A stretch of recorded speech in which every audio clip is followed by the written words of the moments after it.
Барањето притвор од страна на СЈО за раководството на ВМРО ДПМН е само за да се изврши притисок врз судиите да не ја поништат одлуката на првостепениот суд за мерките од земање на пасош и јавување во судот еднаш неделно, кои на СДС, СЈО, им се исклучително важни за терање негативна кампања против ВМРО ДПМН. Имено, сакат да го донесат судот во ситуација да ако го прифати барањето на одбраната на раководството на ВМРО, а ги отфрлат небулозните жалби за неприфатената мерка притвор, да личи дека завзел страна. Судот не треба и не смее да подлегнува на вакви трикови и политички игри.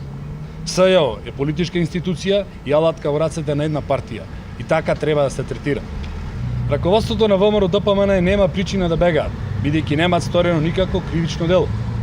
Обвинувањата против раководството на ВМРО се без никакви докази, празни и чист политички прогон, со цел власта да може порелаксирано да ги исполни дадените ветувања да смена името на државата, името на јазикот, името на нацијата, договор со источниот сосед каде ќе се прифати дека македонската е бугарска историја и ќе се прифати промени во учебниците по историја, како и врските од тиранската платформа.